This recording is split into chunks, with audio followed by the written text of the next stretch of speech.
भारत का एन केंद्रीय बजट हर साल वित्त मंत्री द्वारा संसद में पेश किया जाता है। यह देश की आर्थिक योजना, राजस्व व्यय अनुमान, टैक्स नीतियां और विकास योजनाओं का विस्तृत दस्तावेज होता है। 1 फरवरी 2025 को वित्त मंत्री निर्मला सीतारमण ने वित्त वर्ष 2025 से 26 के लिए बजट प्रस्तुत किया, जो प्रधानमंत्री नरेंद्र मोदी के तीसरे कार्यकाल का पहला पूर्ण बजट था। एनमी टैक्स स्लैब है। बजट में मुख्य रूप से सरकार के राजस्व लक्ष्य, खर्च प्राथमिकताएं, टैक्स स्लैब बदलाव, सामाजिक वर्गों के लिए योजनाएं और संरचनात्मक विकास प्रोत्साहन शामिल होते हैं। इसकी मंजूरी के बाद यह भारत की आर्थिक दिशा तय करता है। मुख्य घोषणाएं: बजट 2025 से 26 का सार। आयकर में वित्तीय वर्ष 2025 से 26 में 12 लाख रुपए तक की आय पर कोई आयकर नहीं देना होगा। इससे मध्यम वर्ग को बड़ी राहत मिली है।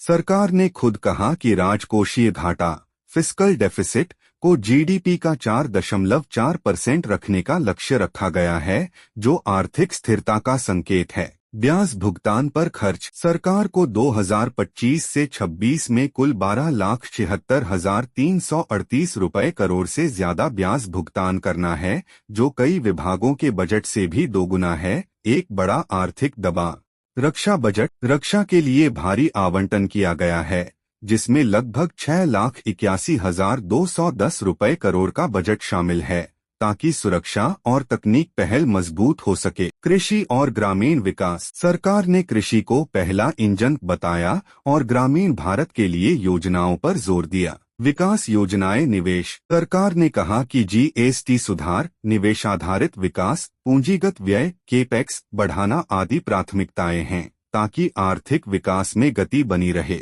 बजट की सामाजिक आर्थिक प्रभाव: मध्यम वर्ग को राहत। 12 लाख तक की टैक्स फ्री आय ने लाखों को फायदा पहुंचाया है और खपत को बढ़ावा मिलेगा। ब्याज भुगतान का दबाव: ब्याज भुगतान का बड़ा हिस्सा यह दिखाता है कि पिछले कर्जों को चुकाने के लिए सरकार का खर्च बढ़ रहा है। इससे नई योजनाओं में संसाधन सीमित हो सकते हैं। रक्षा और सुरक्षा: भारत, पाकिस्तान तथा चीन के संदर्भ में रक्षा बजट के बड़े हिस्से ने सुरक्षा पर जोर दिया है। कृषि, ग्रामीण और सामाजिक योजनाएं: कृषि को प्राथमिक इंजन